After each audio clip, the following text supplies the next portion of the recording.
a significant geopolitical development, India has joined the Taliban, Pakistan, China and Russia to oppose the United States President Donald Trump's bid to take over the Bagram air base in Afghanistan. The 7th meeting of the Moscow Format Consultations in Afghanistan was held at the level of special representatives and senior officials of Afghanistan, India, Iran, Kazakhstan, China, Kyrgyzstan, Pakistan, Russia, Tajikistan and Uzbekistan were present. In the joint statement, India joined other participants in standing up to Donald Trump's demand for Bagram to be handed back to the United States of America. In a sharp and a jointly worded statement issued by participants of the Moscow Format Consultation in Afghanistan, it read, they called it unacceptable, the attempts by countries to deploy their military infrastructure in Afghanistan and neighboring states, since that does not serve the interest of regional peace and stability. The parties reaffirmed their unwavering support for the establishment of Afghanistan as an independent, united and peaceful state. Trump has demanded that Afghanistan's ruling Taliban hand over country's Bagram air base to Washington 5 years after he signed a deal with the group that paved the way for the uneven US withdrawal from Kabul. The Taliban have rejected Trump's demand, with the chief spokesperson Zabiullah Mujahid saying Afghans will never allow their land to be handed over to anyone under any circumstances and won't negotiate even 1 inch of soil. Now, Bagram Air Base, situated just north of Kabul, has had a long-held strategic significance. It is useful for intelligence gathering, air power projection, counter-terrorism missions built by Soviets in the 50s. Became a key military hub when USSR invaded Afghanistan in 1979, has 100 fortified aircraft parking bays close to geopolitical hotspots, 400 miles from China. Iran is just 500 miles from Bagram. Trump said it is an hour from China's nuke production facility.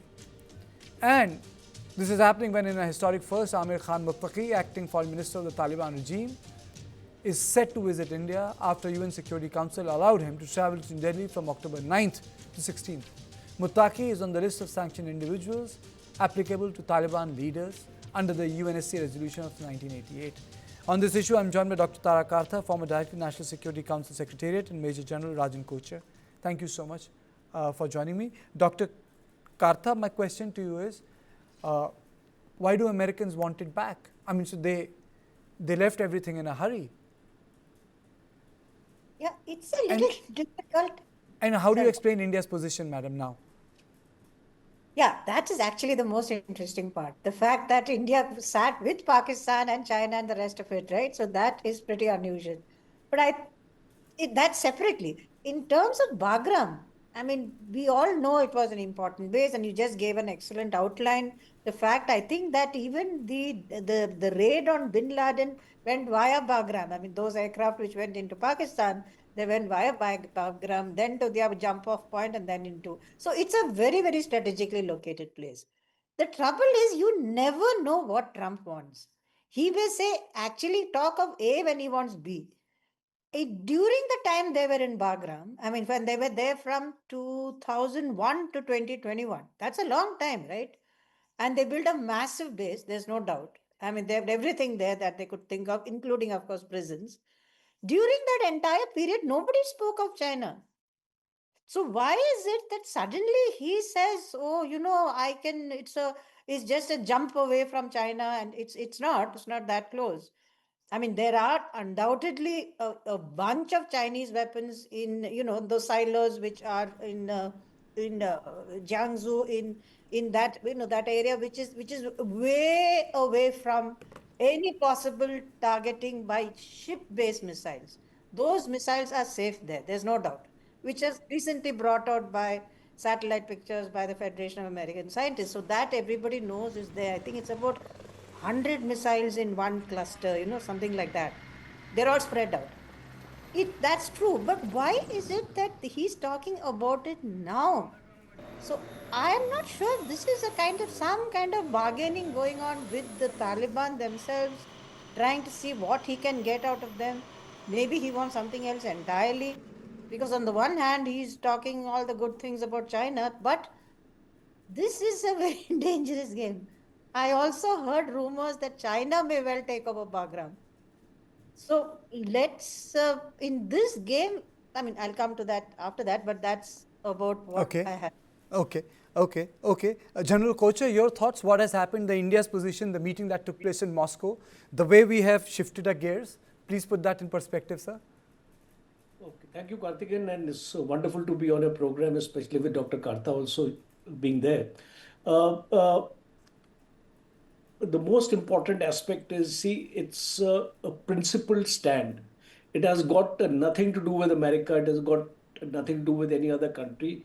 Our principal stand is we will not accept foreign bases in our own area of influence or our own uh, South Asian region.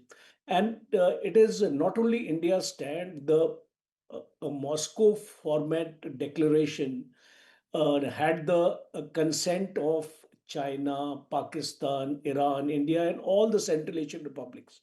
So it is our joint security concern that we don't want any foreign power, especially a unilateral decision. I'm actually surprised. The country in question is Afghanistan, and you don't even bother to take the consent and remember.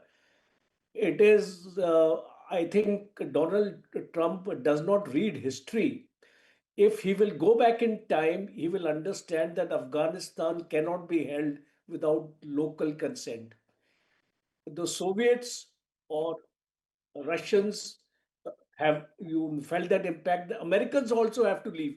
And look at the way Americans have left Bagram. General Kocher, all three empires, the British, the Soviets, Yes, and the Americans, yes. all three empires. No, absolutely. You're absolutely correct. So I think history and both geography are being forgotten here because there are numerous concerns, and I would like to add with what Dr. Karta has said. China becomes extremely vulnerable here because just look at Urumqi, capital of Xinjiang, which is exactly 1,000 kilometers away.